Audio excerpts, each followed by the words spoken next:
Laida remiama Spaudos radijo ir televizijos rėmimo fondo.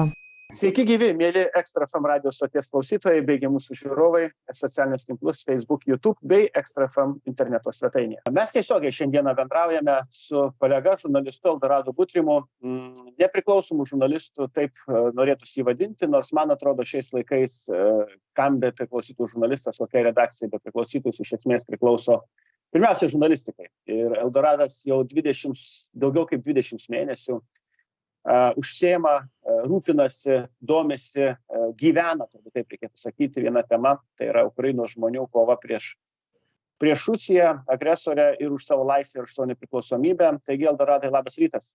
Labas rytas.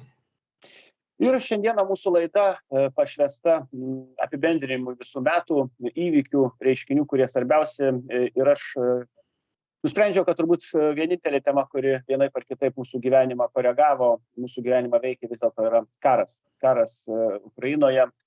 Tuo žodžiu mes jį vadiname mūsų laidose, nors oficialiai dažnai nevadina, nieks nėra paskelbę to karo nei Rusija Ukrainai, ir Ukraina beje irgi karo nėra paskelbusi Rusijai. Bet mes žinome, kad tai vyksta, ir Eldoradas Butrimas turbūt šiandieną bus mūsų tas ekspertas, kurį mes žodį visą laiką vartojame, ekspertas, kuris žino ne iš nuogirdų, ne nuo sofos, kas vyksta Ukrainoje. Nuolatos ten lankosi, yra pradėjęs gyventi karu pačioje pradžioje, išvykęs į Eldoradą. Aš nuo to ir pradėsiu. Metai baigėsi, daug žmonių apibendrina metus, žiūri, kas čia įvyko, sėda prie kūčių kalėdų stalų, dabar ir metai bus naujieji. Jie kiekvienais metais vis skirtingi šiek tiek, ir aš gerai prisimenu, man atrodo, ar pats žinai, kad prieš metus, pirmieji karo metai baigėsi su daug lūkesčių, daugiau negu galbūt netgi šiemet, kad karas turi vilties užsibaigti anksčiau nei šių metų kalėdos, gal net ir į Krymą žengti.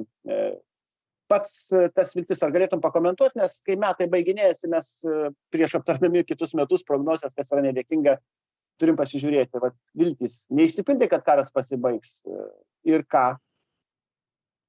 Viltis neišsipildė ir naujus metus, ir kalėdas ukrainiečiai sutinka šiais metais liūdniau negu pereitais metais, nes pereitais metais buvo sėkmingas rudeninis kontrpuolimas ir lapkričio pabaigoje atsikovojo Chersoną, tokį didžiulį miestą, kuris Rusija buvo įsitvirtinusi, atrodo, jau nepavyks jo atsimti, ir ukrainiečiai visai kitokiamis nuotaikomis, su jais kalbėdavo, su kariškiais, jie jau svajodavo, kad sako, kitais metais, reiškia, šias kalėdas, naujus metus jie sutiks jau Kryme, sako, ir gersim šampaną.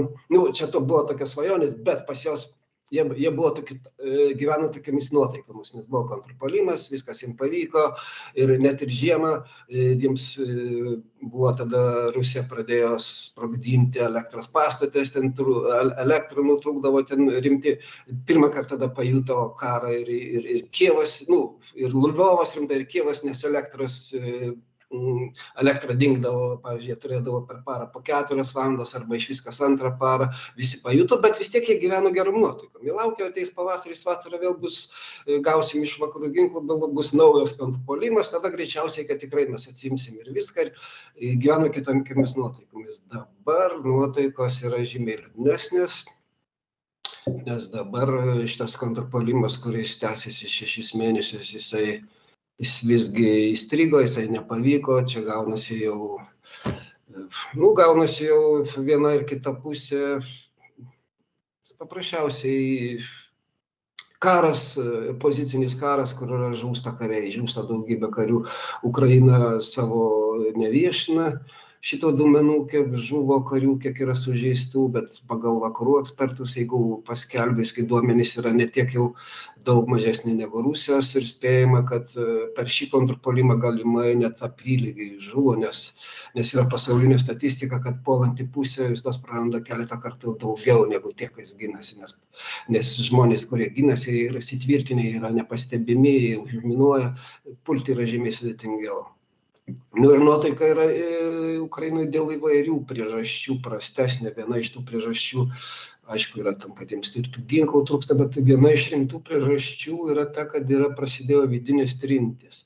Vidinės trintys visgi žmonės tai girdi ir juos tai labai liūdina, nes kariškiai atvirai, pavyzdžiui, Facebook'ose ar TikTok'ose deda tas visus įrašus ir jų ekspertai, kad yra rimta problema, nes šalies prezidentas jisai yra toks labai, žmogus šiek tiek, gana autoritariškas, jisai nesutarė su kariuomenės vadu, jisai jo nurodymai užsienį buvo neišleistas buvęs prezidentas Porošenka, jisai nesutarė su Kličko, kuris yra populiarus žmogus ir jis yra Kijevo meras.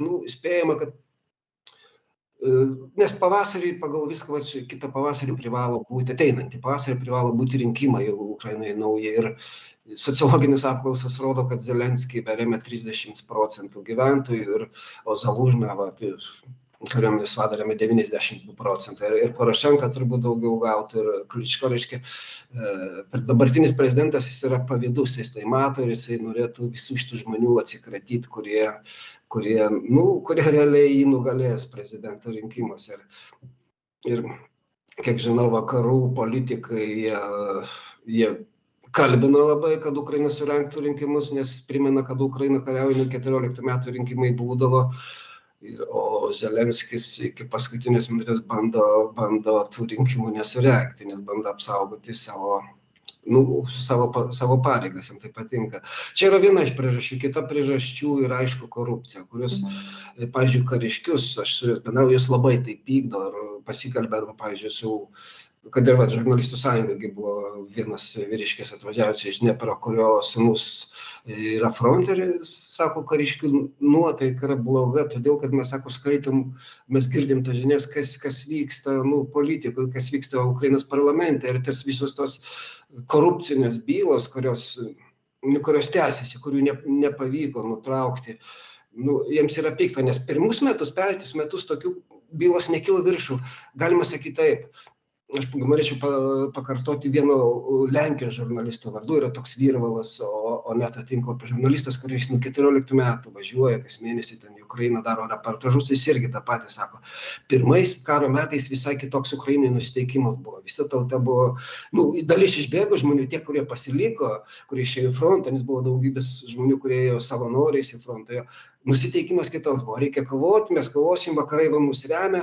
Pradžioje, aišku, visiems buvo liūdna, kad jūs vakarai paliko, tikrai rėmė ten Lietuva, Latvija, Estija, Lenkija, mažos šalis, bet jie buvo tikrai geros nusiteikimo. O dabar ne, karas yra per ilgas, žmonių jau žuvo sužeistų per daug, jau gaudo žmonės gatvėje, nes net ir mane 3 kartus taip metro buvo sulaikę, tikrino dokumentus, norėjo frontą siųsti.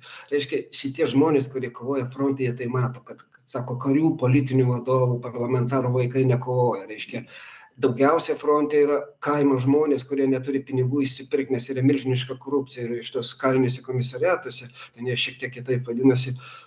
Visur jie neslėpia, kad įmanoma išsipirkti, sako, karo pradžioj, pavyzdžiui, Odesą aš pažinau, žmonės sako, karo pradžioj įsipirkimas kainavo 2000. Ir tada tu galėdavai gauni leidimą išvažiuoti į užsienį, kad atseit sergantis, netinkantis kariuomenei. Paskiau kaina jau pakilo iki 5000, kadangi paskui kilo dideli skandalai, paaiškėjo tos visos sferas, dabar jau kainuoja ne mažiau kaip 10 000, bet vis tiek reiškia didmiesčių politikų, verslininkų vaikai, jie patys išsiperka, jie įsisuka, jie nekariauja fronte, jų nedaug yra, bent savanoriai. Tačiau nuvažiavus į kaimą, vaizdas yra vis liūdnesnis, nes kaime, pavyzdžiui, nuvažiuoji, vyro kaip ir nesimato, matosi tik tais pagyvenę žmonės ir jeigu nerti frontą, tai dar yra vaikai, paaugliai ir pagyvenę žmonės, vyro kaip ir nėra. Reiškia, fronte dauguma yra kaimų žmonės, kurie neturi pinigų, neturi. Kita problema yra tas, kad pirmais karo metais labai daug žmonės ėjo savanoriai, ypač karo pradžioj. Pamenu, kada Lvove tokiam hostelį karo pradžioj patekau miegoti, vienas iš tokių savininkų, jaunas vaikinas, 24 metų, jisai pyko, kad jo neima į frontą. Sako, mano 2 draugai siunčia nuotraukas, kaip jie ten gina Kijevą, kovoja, kur, sako, manęs neima ir nervuoja. Sako, aš einu kiekvieną dieną, nieks manęs neima, noriu kovoti. Dabar to nėra. Dabar kariškiai skundžiasi, sako, savanoriai dabar nebėra. Reiškia, patys savanoriai yra visai kitokie kariai. Jie yra, kariai, pač šturmo grupės, jie yra labai atsakingas kiekvieno kario vaidmuo, nes jie ten eina po 3 arba 5, po 7 tokiamis grupėmis ir kiekvienas žiūri į tam tikrų kampų, ar nėra priešų. Ir jeigu nors vienas kažkoks yra nepatyręs ar išsigandęs, ar ką, tada gali visa grupė žūti. O sako, taip yra. Sako, dabar, kadangi ima jau net per jėgą, jos ten gaudo ima, ateina nauji kariai, sako, būna nepatyrę. Jos, žinau, kiek dauguma dabar paruošė per mėnesį, bet kiti kariškiai, man pasakojo, tai sunku, aišku, patvirtinti, ir kad, sako, būna net atsiuntė po savaitę, sako, jis net rimtai ginklų nelaikęs, jis granatas nemetė, sako, tie apmokymai yra silpni, sako, ir reikia į puolimą, sako, jisai apkapsuosi, sėdė, jisai nubijo, susitraukęs, nes pradeda aplink sprogti bombas, paprasčiausiai žmogui yra stresas, yra didžiulis išgąstis, jis yra paralyžiuotas, yra, sako, jo, situacija yra žymiai prastesnė, net kariškis, kuris iš Azove pavyko susipažinti su vienu jo lietuvių kilmės. Azovas garsėjo to, kad pas juos visados buvo daugybė žmonių, kurie nori į Azovą, ir jie priimdavo tik trečdalį norinčių, nes jie darydavo didžiulę atranką, nes jie ten didžiuliai apmokymai, vakarietiški apmokymai, ir žmonės pasiseidavo, nes jie saugoja, labai prižiūri karius vakarietiškai, kad per kiekvieną puolimą būtų ten, kaip sakant, ir artilerijos, ir tankai, ir lėktuvai, ir dronai, būtų parama toks rimtas, nes kariškiai skundžiasi, kad dalis jų vadų yra paruošta iš dar sovietinės mokyklos, ir jie sovietinė mokykla, karių gyvybės, ne visiškai yra saugomas. Gal aš per daug įsikalbėjau, Dainiau, gal klausimą kokiam. Eldradai, ne per daug išsikalbėjai, nes panašu, kad išsikalbėjimo labai daug trūksta. Tai, ką tu pats minėjai pradžioje, aš norėčiau tą temą paliesti, tai yra politikų konkurencija. Man toks įspūdis, ir aš paties paprašysiu komentaro, ne tiek daug politikų nori karo metu imtis atsakomybę ant savęs. Turbūt tai irgi natūralu, irgi žmonės, ir stresas, ir atsakomybė. Vienas dalykas turbūt būti politikų taikos metu, skirstyti biudžetą, atidarinėti teatrus, kokius nors renginius, gražius festivalius, televizijos laidose puikuotis. Kitas dalykas, realiai karo metu prisimti daugybę atsakomybių su beveik be abejonės daromom ir klaidom. Ir štai, kaip tik aš apie tai norėjau paklausti, klaidos, jos natūralios ir kare, žmonės klysta visur, ir politikai klysta, ir kariškiai klysta. Ar tai reiškia, kad klaidos, kurias greičiausiai karts nuo karto daro tiek žmogiškas klaidas, tiek profesinės klaidas, tiek politikai, tiek kariškiai, jos pradeda iš tikrųjų ir Ukrainoje varginti, ir visi ieško, arba dalis bent jau ieško sprendimų priėmėjų atsakingų. Vieni žiūri Kijevo merą, kiti prezidentą, kiti į Zalužną. Ir man toks įspūdis iš viešų tų tekstų, komentarų, ar tai būtų ponas Arestovičius, buvęs prezidento kanceliarijos, Ukrainos prezidento kanceliarijos patarėjas, ar kiti, dėl kokių nors nesėkmių ieško paaiškinimų ir greičiausiai ir kaltininkų. Ir man toks įspūdis, kad tas kaltininkų paieškojimas turbūt labiausiai ir gadina tarpusavio santykius, kai tu bandai besti pirštu ne į tikrą priešą, ne į Rusiją, o tarpusavį ieškoti, dėl ko nesiseka. Man atrodo, čia artimiausias kelias į tos nuotaikos prastėjimą, kaip pats minėjai, pasitikėjimo trūkumą ir panašiai. Nes klaidas daro visi, sąmoningas ar nesąmoningas, kiti, kaip sakant, be nuodėmės tokio nebūna. Taip, klaidos yra žmogiškas dalykas, tačiau Ukrainos situacija yra labai sudėtinga, nes Ukrainoje nebuvo įvykusi, kaip sakant, desovietizacija iki galo, nebuvo įvykusi derusifikacija. Ir tenais, ir jų kariniai vadovybė, ir žvalgybos vadovybė yra spėjama, kad visgi yra nemažai Rusijos žvalgų yra. Kitas dalykas, Rusija vykdo šitą dezinformacinį karą. Rusijos žmonės visus tos, jeigu vyksta nesutarimai kažkokie Ukrainos politikų, galime kariškių, viską hiperbolizuoja, viską dar patys bando sukurti, pavaizduoti. Čia šitas dalykas yra tikrai, bet yra ir kitas dalykas.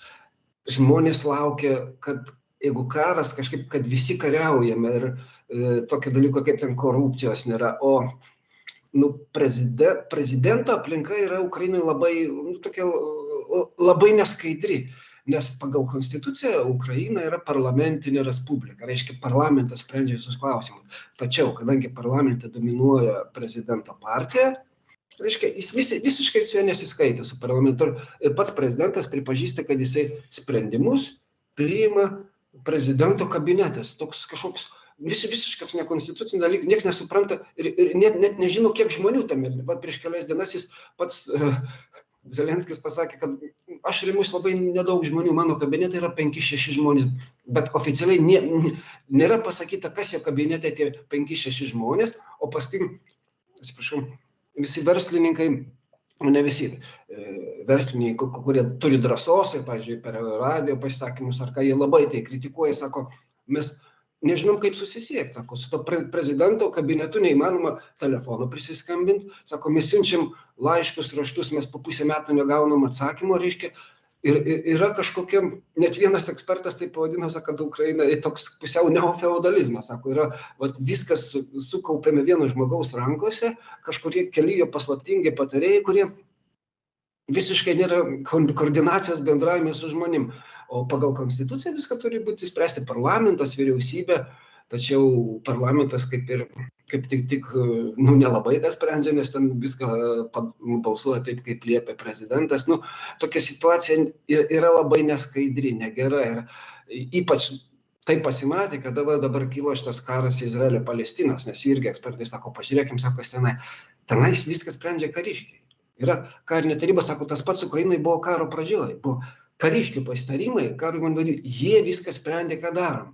Kuo toliau, tuo labiau į tai Ukrainai sprendžia prezidentas. Prezidentas, kaip sakant, supykęs už tai, kad karo vadas išdrįso parašyti savo laišką pasvarstymus The Economist, kuriame pripažino, kad kontrpuolimas nepavyko, kad yra negera situacija, kad ne tik vakarai mums neduoda ginklų, bet ir patys. Jisai pripažino, kad ir jo klaidė, sako, aš ir pats, sako, suklydau, aš neįvertinau to, kad Rusija yra pasirybusi vis tiek aukų, sako, mesgi jų ten kelis kartus daugiau jų žuvo, bet tas aukas nusispjauna, atsiprašant, ir siunčia toliau žmonės, ten siunčia kalinius ir taip toliau. Sako, čia buvo ir mano klaida, tačiau yra klaida tai, kad mes nepripažįstam, kad puolimas įstrigo.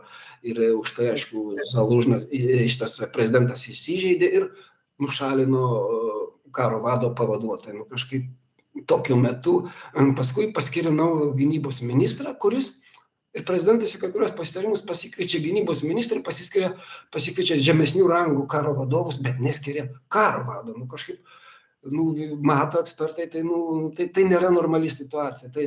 Tai labai nėra gera. Kitas dalykas yra, kad su korupcijos skandalais yra susiję visgi prezidento artimi žmonės. Ir jie yra nejudinami. Jie ir anksčiau buvo tokie neryškus ir dabar, reiškia, visgi žuvis genda nuo viršaus ir nėra prezidento aplinkoje apsivalymo. Prezidento aplinka nėra švarūs žmonės, kurias nebūtų susijęmi. Atrodo, kad sukoncentruojama viską vienose rankose, nors karo metu tai labai sunku. Prezidentas važinėja, keliauja po pasaulį, priima svarbius sprendimus, bet reikėtų karo dalykus palikti kariškiams, reikėtų kažkokius ekonominius dalykus.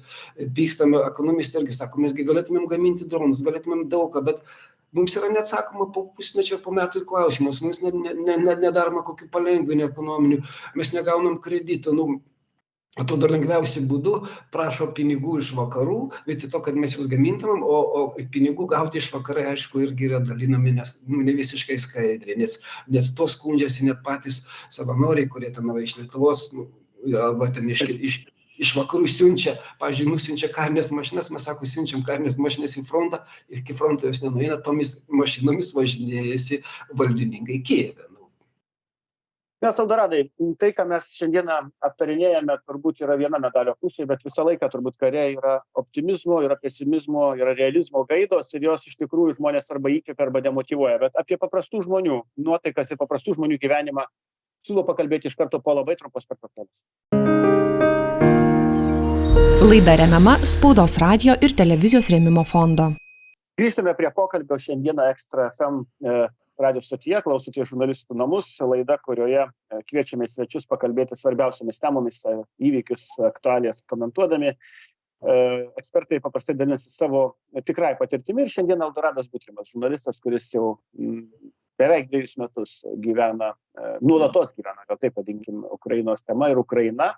Ne kartą ir ne 2 yra ten apsilankęs, padeda ir paramą rinkti. Žodžiu, Eldoradas Butrimas kiekvieną savaitę tikrai ką nors paviešina. Ir nacionalinė, ir regioninė žiniasklaida galite sekti ir Facebook'e, mūsų žurnalistų namų grupę, ten irgi yra istorijos. Ir mielas Eldoradai, Ukrainos karas, jisai be jokios abejonės prasidėjo nuo karinių dalykų, sraigtasparniai, lėktuvai, karinė technika pirmomis dienomis sukaustė dėmesį, sprogimai, garsus, šokas buvo turbūt svarbiausias visiems dalykas, tada politikų reakcija. Bet aš norėjau šioje dalyje pakalbėti apie žmonės, apie paprastus žmonės, normalius žmonės, kurie neturi ypatingų galių, nėra kariuomenės vadai, nėra politikai, bet kurie gyvena labai skirtingai, turbūt greičiausiai turi labai skirtingas patirtis. Vieni fronte, kiti už fronto, vieni girdi kasdien sirenas, kiti gal negirdi ir savaitėm jų. Aldoradai, kaip apibūdintum Ukrainos žmonės, kurie seka įvykius ne tik tiesiogiai matydami, kas vyksta greta jų miesto, jeigu ten vyksta karas, bet turbūt irgi socialinius tinklus, TikToką, Facebooką, YouTube'ą, tiesiog ir žiniasklaidą žiūri ir nuotaikos turbūt persido žmonėm. Jie turbūt irgi nėra, net ir karo sąlygom nėra cinikai, turbūt negali atsipalaiduoti, atsiriboti nuo tos informacijos. Pačiam įspūdis važinėjantis ir kalbantis paprastai žmonėm, ar žmonės tapo uždaresni, atviresni, koks pokytis vyko per 2 metus, nes karas keičia visus, tą mes esame ne kartą girdėję. Ja. Pirmas įspūdis yra toks, kad prastėja žmonių ekonominė situacija. Aš kalbu apie tos rajonus, Charkovas yra didžiulis rajonas, jis yra, aišku, pati sostinė Charkovas yra ten 35 km nuo Rusijos sienos. Kalbu apie tos rajonus, nes karą, ten Kijevas ar ten Lvovas, vakarų Ukrainoje praktiškai nejaučia. Yra vietovė, kurio nekarto oro pavojaus yra, nors nieks neatskrenda. Kijevas irgi, Kijeve, pavyzdžiui, algos, kiek skaičiau statistiką, yra praktiškai grįžusios tokios pačios kaip prieš karą, šitos namų būtų nekilnojamo turto kainos irgi praktiškai tokios pat ir nuomos kainos didelės, nes daug žmonių suvažiavo, kad daug žmonių suvažiavo, taip yra. O šitie rajonai, kad ir miestai, kurie arčiau fronto, kurie Zaporožė, Dnepras, Charkovas, tenais, aišku, žmonių yra mažai, žmonių pusė ar kiek, tenais yra žymiai sunkiau, nes iš ten daug firmų įsikraustė, daug užsidarė ir yra sunku. Pavyzdžiui, Charkovo regione yra dauguma žmonių sutinka dirbti už labai nedidelę algą. Jeigu ten supermarketuose pakalbini žmonės, tai jie ten paprastai uždirba apie nuo 80 iki 120 eurų tiek per mėnesį uždirba. Jie džiaugiasi, kad gauna darbą, nes jo nėra. Nes jo darbo ten nėra, nes ten dauguma, jeigu pasižiūri, kad, pažiūrėjau, tas naujos, aš Charkovą daug laiko praleidžiu, yra daugybė parduotuvių, kur nors naujesnis, mikrorajonos ir atsidarius yra kas 3, kas 4, ar ten kokios kirpyklos, ar koks, reiškia, visgi dauguma yra užsidariusi, reiškia, šito darbu yra sunku, o žmonės, kurie arčiau Rusijos sienos, kurie ten arčiau Kupiansko, kurie fronto linija, jie visgi važiuoja į Charkovą, jie jau praradė ten savo namus viską, o darbas surasti jiems yra sunku. Reiškia, daugybė žmonių oficialiai yra, kad 2 milijonai ten kažkas ar 300 tūkstančių, jie gyvena iš vadinamisi persikėlėliai ir jie gauna kas mėnesį, kiekvienas žmogus po 2000 tų grivnų, reiškia 50 eurų. O vaikai gauna po 3000, čia bus 75 eurai, reiškia, ir iš tų pinigų jie turi išgyventi. Karo pradžioj žmonėms buvo suteikimas plotas gyvenamas, jie gaudavo savanorių organizacijos religinės, jiems tiekdavo maistą, atveždavo net ir įvairios religinės, ypač organizacijos, virdavo gatvėje maistą, jiems ten gaudavo, reiškia, karštus pietus. Dabar jau yra sunkiau, dabar šito nebėra, arba maisto gauna retai, kartą per mėnesį kokį nors ten gauna paketą makaronų, ryžių, dar kažko. Ir patiems jau reikia nuomotis būtą, kažkotis, reiškia, yra žymiai. Dar pradžioje visgi daugybė šeimų turėjo kažkokių santaupų, turėjo užsiauginę ten savo sakyti, bulvių ir visko. Dabar to nebėra, nes šitie, ar arčiau fronto, ar arčiau Charkovo milžiniškas rajonas, yra tas pats ir Zaporožė, yra neišminuoti, yra laukai, kuriuose galima žmonės turėtų užsidėti net savo daržuose, užsiaugindavo anksčiau bulves, viską, dabar ne. Dabar ne, nes jie bijo eiti net į daržus, nes ir jie yra neišminuoti. Kada aš, pavyzdžiui, nuvažiuoju už Charkovo, ten yra 20 km. 25 yra tokia gyvenvietė, Tiški yra ruskiai, Tiški Čerkaskiai, per okupaciją buvo labai baisiai sunaikintas, ten 90% pastatų yra.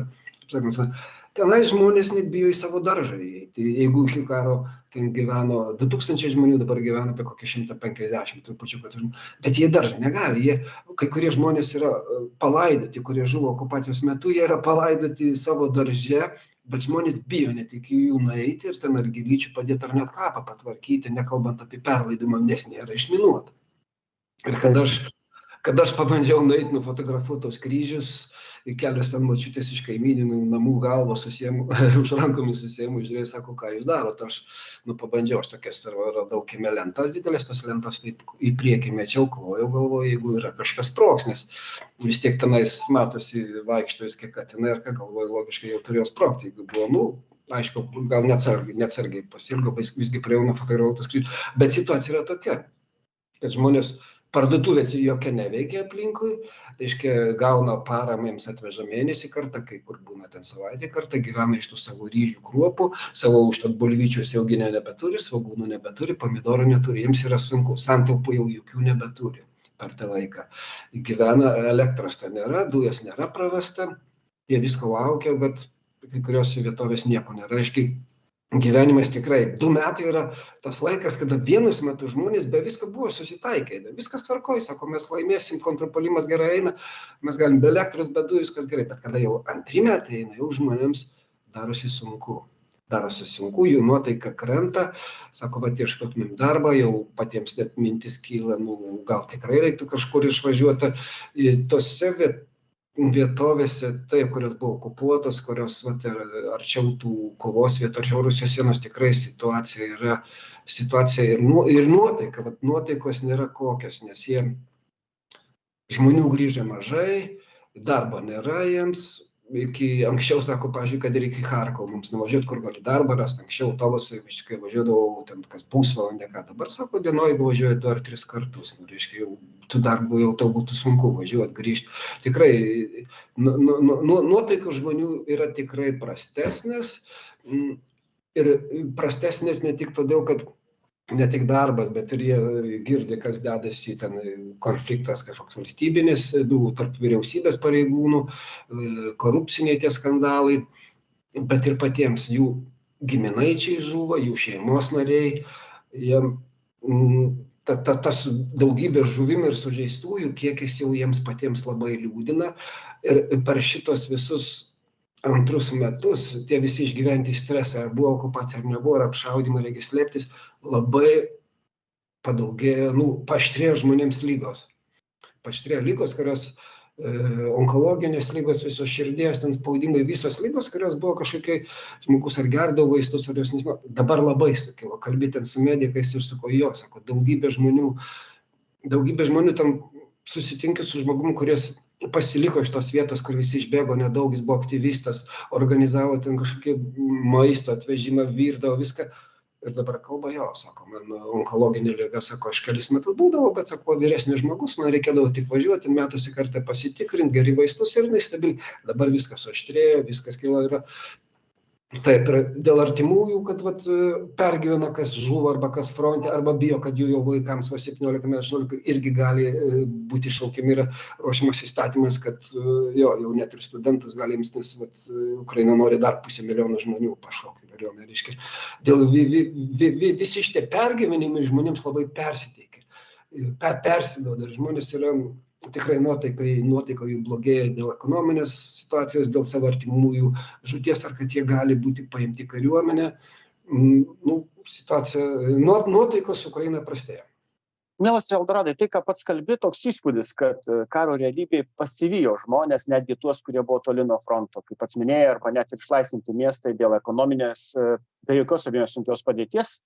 Turbūt reiškia, kad realybė pagaliau atėjo į daugelio kiemus, šeimas, žūtys, kaip minėjai, skyrybų problemą mes girdėjom, šeimų daug išsiskiria dėl įvairių priežasčių, ne visos moterys ir ne visi vyrai sugeba išlaikyti šeimos ryšius, ypač jeigu jie braškėjo, bet aš tiesiog turiu vis tiek turbūt tiesiai šviesiai paklausti, nesinori niekada lyginti Ukrainos su Rusija, bet kariauja šios dvi šalys ir štai Rusijoje mes žinome, kad propaganda pasakoja pasakas ar kaip čia nesąmonės, piešia rožinėm spalvom, kad Rusijos ekonomika atsigauna, kad Rusija, reiškia, laimi beveik visose frontuose, Ir mes puikiai žinome, kad Rusijoje blogos naujienos sąmoningai stumiamos į šoną visą laiką ir jų propagandos mašina veikia paprastu principu. Apie save gerai arba nieko, apie priešą tik blogai ir nieko. Mes tą dažnai kritikuojam, sakydami, kad demokratija taip nesąžininga, žmonės turi teisę žinoti tiesą, bet psichologai, ekspertai, socialinių reikalų, išmanantys socialinius reikalus žmonės puikiai supranta, kad realybė, labai dažnai realybė, tikrovė, problemos įvairios, jos dėja, bet nebūtinai suteikia žmonėms vilties.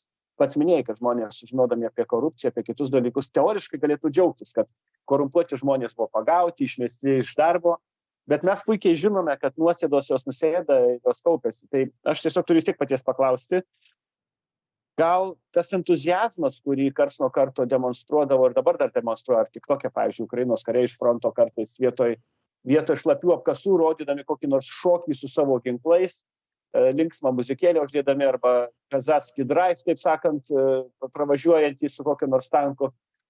Gal vis dėlto karo metu ta propaganda, jinai, nežinau, kaip čia pasakyti, propaganda gerąja prasme, gerų dalykų yra labiau įkvepianti nei niūri tikrovė. Kai kada, nes su tikrovė žmonės susidūrė, dažnu atveju krenta į apatiją. Ir aš tiesiog kaip žurnalisto turiu klausimą, nes mūsų pareiga kalbėti tiesą, bet mes lygindami kartais su priešu matom, kad jo propagandos mašina taip praplauna smegenis, kad net beviltiškų situacijų tie patys Rusijos, vadinsiu, keistuoliai, siunčia mėsos šturmų žmonės ir jie vos nesušypsina, nevaina sušypsina į tą frontą, kai mes žinom, kad taip nėra. Aš vis lyginu tą dalyką. Gyventi demokratijoje ir tiesoje su propaganda, diktatūra ir taip toliau. Ir kai kam pasirodo, sako, kad gal geriau iš tikrųjų tos tiesos mažiau žino. Nu, matot, oficialiai Ukrainoje irgi propaganda yra, kad viskas eina teigiama linkme, viskas gerai yra. Kad mes atkovosim viską, prezidentas kiekvieną vakarą savo pasisakymuose praneša, kariškių tos informacijos paviešina, kiek buvo sunaikinta priešo tankų, kiek žuvo jų karių, kad viskas gerai, kad nėra taip blogai, kad mes gausim ginklus, mes atkovosim visą žemę, nepaliksim ne pėdos priešai. Yra televizija ten valstybinė, yra radio, kurie irgi daro interviu su kariškiais, kurie labai pozityviai kalba apie savo visus tos pasiekimus, kalba. Tikrai apie tai yra propaganda, kad viskas bus gerai, mes laimėsim, atsimsim žemę iki paskutinės pėdos, nesutiksim su vakarų siūlymu, kad reikia pasirašyti taiką su Rusija dabar, nes mes kovojam nuo 14 metų, mes žinom, ką reiškia užšaldytas karas. Ir taip toliau, ta propaganda tikrai yra pozityviai, viskas tvarkoj. Tačiau Ukraina skiriasi turbūt tuo nuo Rusijos, kad jie yra šitie, kad ir oficialiuose kanaluose, laikraščiai turi žurnalai savo ten, ar YouTube kanalus, ar net ir šiaip yra tinklapiai ir jie nebijo. Yra ekspertai, kurie visgi nebijo sukritikuoti prezidento, nebijo pareikšti savo nuomonės, tai yra, bet aišku, tai yra reikia eiti tinklapis, reikia skaityti, o oficialiai ta televizijos, radio propaganda yra. Yra tikrai, nes karo metu visos šalys tai vykdo ir tai turi būti daroma, kad nuteikti žmonės, kad mes turim kovoti, rodo tos visus teigiamus pavyzdžius, viskas yra. Bet toks įspūdis, kad tikrai nuo Rusijos skiriasi Ukraina, pas juos net būna drąsesnių, galima sakyti, rašnių negu pas mus. Pavyzdžiui, net ir Lietuvos spaudoj bijo apie kai kurius dalykus, kad nedaug yra informacijos apie Zelenskio konfliktą su Zalužniu, to analizavimu. Pas juos drąsiau yra. Pas juos drąsiau apie tai yra kai kurie ekspertai, aišku, bet čia tos eini į laikraščių, ar taip tinklapis eini, yra ekspertų, galima šitų rasti, galima pasigilinti. Bet tai ar aš trumpai galiu teisingai apibūdinti? Ukrainoje vis dėlto demokratinė sistema net karo metu veikia, yra kitos nuomonės, kitos versijos. Ir kita vertus, gal nuotaikos ir pesimistiškesnės, bet ar tas realybės jausmas, kad kare ne viskas gerai, čia yra geras dalykas ar blogas? Aš Eldorado Butrimo kaip žurnalisto klausiu, nes kartais sako nežinok ir būsi laimingesnis nei žinai, nors mes turbūt suprantam, kad apsigauti save irgi turbūt labai lengvai galima.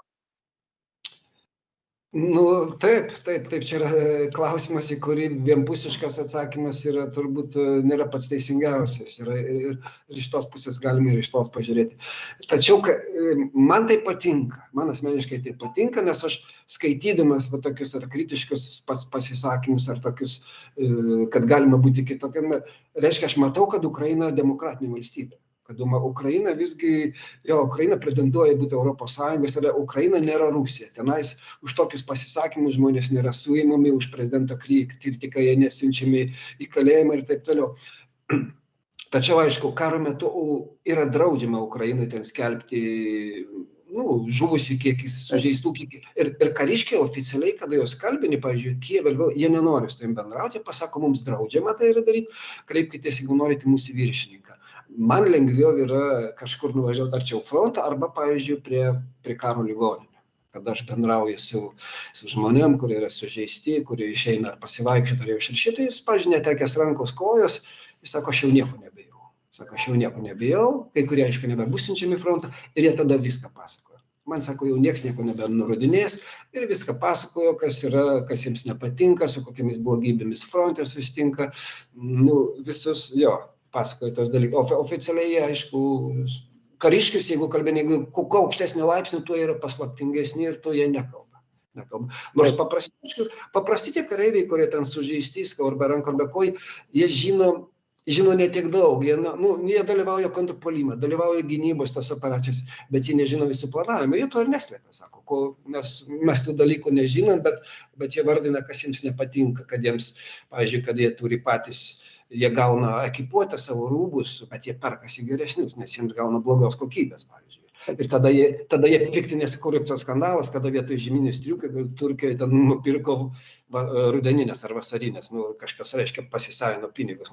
Karo metu tokie skandalai, tai kariškius sukrečia, nes jie už savo pinigus perkasi batus geresnius arba perkasi šitą neperšauna liemenį. Sako, mums duoda, kuris sveria 15 kg, kitas kariškis sako, aš esu žemas, sako, aš sveriu 58 kg, sako, man reikia 15 kg, aš nepabėgsiu, reiškia, už savo pinigus aš perkuosi aukštesnio lygio, kuri tik sveria 5 kg, nes aš tada galiu judėti, bet sako, man tai reikia pirkti už savo pinigus. Kitas dalykas, sako, mes esame eiliniai, sako, kada spauda rašo, kad mes fronte, tie, kur einam pirmas linijas, gaunam po 2000 eurų, mums moka 2500. Ne, sako, taip nėra. Paprastas mes eilinis, mes gaunam 20 000 grynų, reiškia, jis gauna $500 į mėnesį gauna ir jie dar gauna premiją. Ir dar gauna 30, tai reiškia dar 750 eurų gali gauti mėnesį, jeigu dalyvauja puolimo, eina tos priekinės linijos. Seržantas gauna 23, reiškia didžiausias atlyginimas gauna vadai ir tie, kurie sėdi Kijeve, ir tie, kurie, gal čia normalu, bet nėra jau tokie dideli tikrai uždarbiai, jie ten sėdi tose apkasuose, vandenį šąla, visokius trūkumus patiria ir taip toliau. Ir jų nėra tos algos didelės ir su kariais, kurie yra nukentėję, su jais yra bendravimas pats atviriausias, pats nuoširdžiausias yra. Saldoradai, aš vis tiek norėjau šią laidą padaryti ir apie šviesesnę pusę, apie tai, kad po tamsos visą laiką ateina šviesa ir pats, kaip ir daugelis žmonių, ieško, kaip padėti ukrainiečiams, kaip padėti paprastiems žmonėms. Net kalėdiniam laikotarpiu, pamenu, paties kartu su kolegom akcija, kad picą galima būtų pristatyti kariui fronto linijoje. Nuo ginklų iki kitos paramos, kuo galim padėti ir įkvėpti mes žmonės, kuriems šiandieną sunku, apie tai siūlau pakalbėti iš karto po labai trumpos pertraukėlės ir tada mes grįšime prie mūsų pokalbio. Laida remiama Spaudos radijo ir televizijos rėmimo fondo.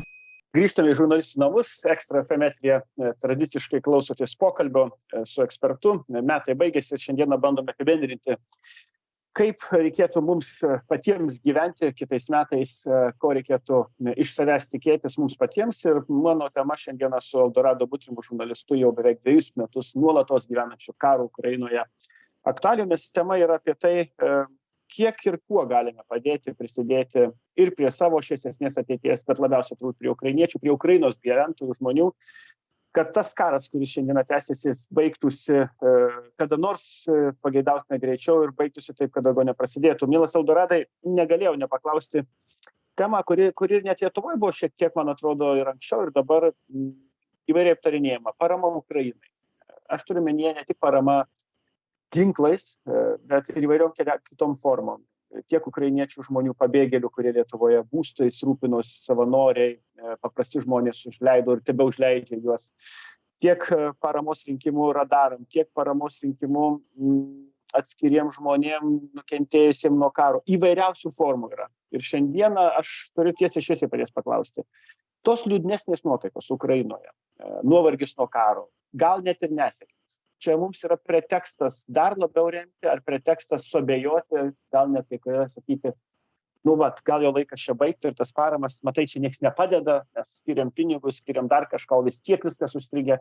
Tai yra tarp pesimizmo ir vis dėlto noro įkvėpti ukrainiečius. Kaip pats tiesiog vertini šitą situaciją, nes man toks įspūdis, kad šiandieną nėra taip lengva tą paramą rinkti, kaip buvo karo pradžioje.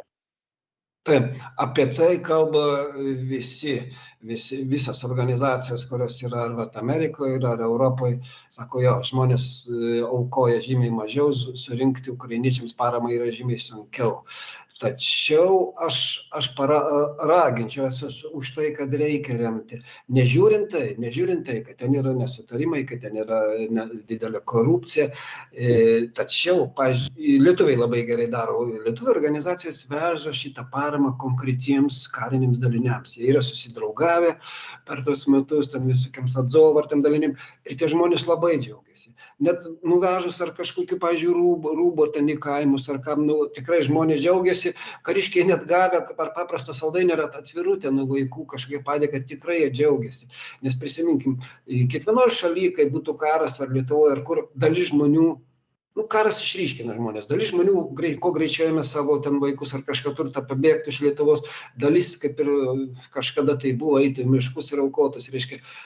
Ir tas pats ir Ukrainai. Dalis žmonių išsibėgo, dalis išbėgo į tos rajonus, dalis užsienį, ko toliau nuo karo gelbėti neturės nuo nieko bendro, tačiau dalis ir patriotiškai auklėti, ir tų, kurie ten seneliai buvo, kazokai ar ką nors jie turi. Tai visgi pareiga yra, piliečio pareiga ginti savo tėvynę. Ir mes, kada lietuviai irgi veža ranką paramą, mes padedam tiem žmonėms, kurie kovoja. Nes karui neturėtumėm būti abejingi, nes ne tik dėl istorinių priežasčių Lietuva, Ukraina, bet, žinom, mūsų kaimynai yra Rusija, mums patiems yra, mes esam istorijų patyrę su Rusija tų įvairių dalykų. Turim remti ukrainiečius ir žinokit, kuo jūs be prisidėtumėt, ar organizacijoms, kurios veža rūbus, ar kurios veža vaistus, ar kas. Tai yra, galima pagal Ukrainos maštabą sakyti, tai yra lašelis. Tai yra lašelis, nes Ukrainai, kad atsilaikytų šitam kare, reikia milijardų, jos skiria Europos Sąjunga, Amerika, bet ką veža mūsų žmonės, šitie visi pinigai patenka konkretiems žmonėms, konkretiems daliniams ir jiems, aš tuo įsitikinau ne kartą, kad ir paskutinį kartą bendraudamas su lietuvių kilmės karių, kuris yra vienas iš Azovo dalinio vadų, sakė tą patį, sako, aš tam tikri ryšiai, sako, šitos labai padėjo, sako, karo pradžioje, kada buvo Rusijos kariuomenė bandė užimti į Kijevą, o jie savanoriai grinai suformavo tokį gynybinį būrį, sako, labai mums padėjo. Mes turėjom paprastus ginklus, mums išdalino, bet reikėjo biškį rimtesnių, sudėtingesnių reikėjo.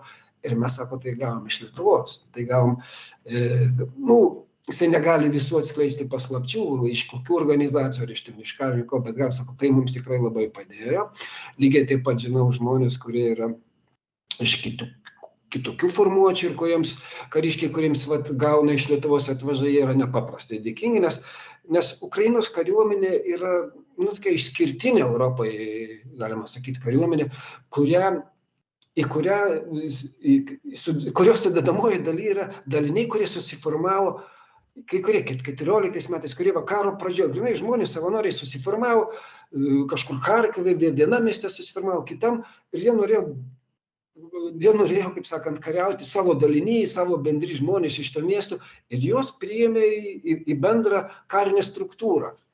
Jau yra visiškai tokia unikali, ten yra įvairūs daliniai, tokie savanoriški. Ir daug, jie gauna finansavimą, aišku, iš viršaus, iš gynybos ministerija visiems dalina, tačiau dėl įvairių reiškinių būna vieni daliniai ten gauna viską, kiti daliniai gauna mažiau. Ir todėl daliniai labai džiaugiasi, kad kažkas jiems paremė šalis. Ten yra įdomi situacija, kada, pavyzdžiui, apsilankai kažkokį kaimą ir tas kaimas visą laiką veža paramą iš Ukrainos kažkiam daliniui, nes pasirodo tam daliniai savanoriai yra iš jų kaimo žmonės, kokie ten 15 žmonių. Ir jie visą laiką veža, ten verda savo kokius pyragus, veža bulves, veža obuolius ir visą laiką mėsos, kokius ten dešras, veža tam daliniui. Nieko nepadarysi, čia yra Ukrainos kariuomenė yra sudėtinga, taip, iš įvairių dalinių. Ir sakau, lietuvių parama, kai yra vežama, tikrai pradžiugina kariškius, yra reikalinga, o kas dėl to, kad ir aš pats kažką bandau, būnant kare nėra lengva, ypač kada nuvažiavau karo pradžioje, aš ten antrą karo savaitę išvažiavau tikėdamas, kad tik būsiu trumpai Lvove, galvoju, bijojau kažkur toliau, paskui įsidrasinau į Kijevą, į Charkovą ir taip toliau.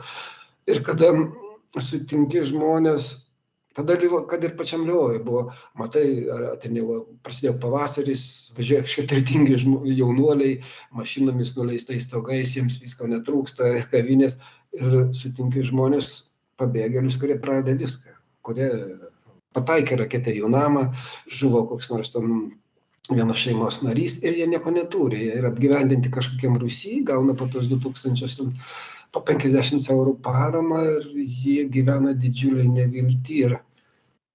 Arba sutinki bet ką, moterį, vyriškį, kurie nepraradę gal, bet jie neturi darbo, jie neturi nieko, jie tiesiog, jeigu nesi pabėgėlis, iš vis tada yra sunku, tu negauni valstybinės paramos. Vienintelė parama yra tas, kad dabar žmonės galbūt nemoka net už elektrą, už dujas, bet taip ir tiesiog sunku susilaikyti ir tada kiek gali kažkam per kitą, kažkam duodi tą, visiems negali, bet prisimenu, buvo momentai, kad aš beveik visą savo uždarbį išdalindavau žmonėms, nors po kažkiek, nes buvo sunku susilaikyti, kai kurias istorijos klausai, net pačiam, kaip ir ašaras bėgdavo, sunku per laiką, aišku, save mokai, kad negali vis tiek, negali tapti abejingų šitiems dalykams, bet ir todėl kartais surengdavau tokias akcijas, paprašydavau Facebook'e, kad žmonės, jeigu gali kažkam padėti. Ir tai man irgi kaip žurnalistai džiugu yra, kad lietuviai nors kiek kas gali prisideda, kad ir dabar žiūriu,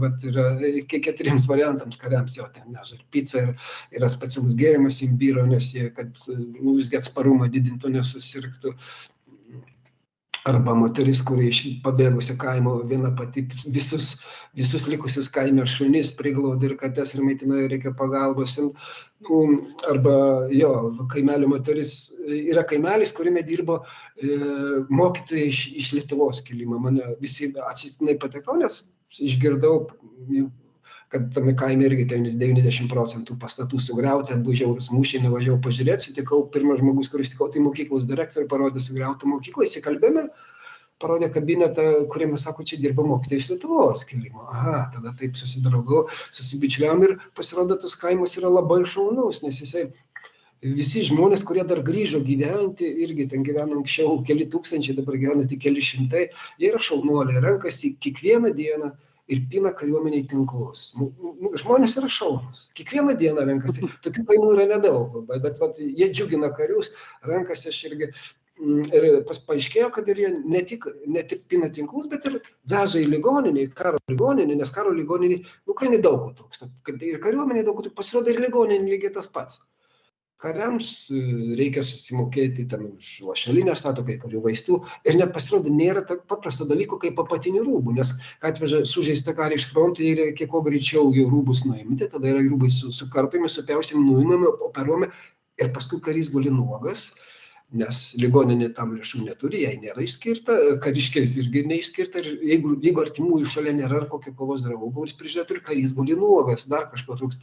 Ir tos moteris aukoja pinigus, savo pinigus, kaimynų, deda skelbimus, renka, nuveža tam paprastus dalykus, maikutės, trisikėlius, apatinius, kaip sakant, kojines, dar kokius, yra šaunų ir pasiūlė, Lietuvai reikia aukoti ir dabar pasižiūrė, įvairiems šitiems lūks, vis tiek žmonės aukoja po 500, bendrai sumoja, įvairiam, jau žiūri virš 2000 eurų saukoja, šaunų yra, nes ten žmonės džiaugiasi kiekvienu paaukojimu, kiekvienu atvežtu ir tai, kad lietuviai, sakau, aukoja yra labai šaunu ir raginčiau, nesustokit, nežiūrėkit, kad ten yra ir apie tos korupcijos skandalus, ar dar ko, žinokit, nes fronte yra daugybė žmonių, kurie visgi kovoja ryžtingai, kurie yra savanoriai, kurie nusiteikia, jie ten kazokų palikuonys, kas bebūtų taip, net jeigu Rusijai pavyktų dar kažkokius užimt miestus ar ką, jie vis tiek ten bus kaip Afganistane. Jie kovos, kiekvienas kaimas, ten okupantams gero gyvenimo nebus, nes jis bus partizanai, jos sprogdins. Tas pats, kas aš karo pradžioje, pavyzdžiui, Lvove kalbėjau su žurnalistais, pasirodo, žurnalistai net savo redakcijai buvo pasiruošę, jau buvo pasidarę degamosius butelius, skysčius, galvoju, jeigu įvažiuos tankais, mes mėstysim pro savo redakcijos langus, ypač vakarų Ukraina, jie ten išvis, ten kiekvienas kaimas pasidaręs buvo savo bunkerius, viską. Jeigu okupantai būtų įėję vakarų Ukraina, ten kiekvienas kaimas, kiekvienas žmogus, galvoju, aišku, šitoj srity, kur rusiškas sritis, ten yra kitaip, ten daugiau ir kolaborantų, daugiau išdavikų, daugiau prijančių ir Rusijai, nieko nepadarys. Yra tokia situacija, kad, pavyzdžiui, aplinkui kaimus. Gerai. Eldoradai, mes dėja turėsim baigti šiandien. Aš labai tikiuosi, kad kitą metą ir pats nepavargsi kalbėti ir pasakoti mums apie tai, ko gyvena Ukrainos žmonės. Aš turėčiau tik palinkėti, kad kiti metai būtų vis tiek vilties ir solidarumo metai, nes būti žmogiškais yra gerai, bet solidarumas reiškia ne tik mintimis, bet ir darbais. Ačiū pačiam, labai lauksime istorijų, sekite Eldoradą Butrimą Facebook'e ir kitose medijose, nuo Vakarų Ekspreso iki Anykštos, nuo Lietuvos ryto iki LRT. Eldoradas Butrimas mums pasakos apie tai, kaip pasiekti pergalę. Ačiū Justui Jurkevičiui šiais metais mums užtikrinusi ryšį. Ir ačiū tiems, kas klausėtės, kas buvote su žurnalistų namais. Labai tikiuosi susitikti ir kitą metą. Ačiū, mielas Eldoradai. Dėkojam pačiam. Sėkmės Ukrainai, sėkmės mums visiems už taiką ir už pergalę.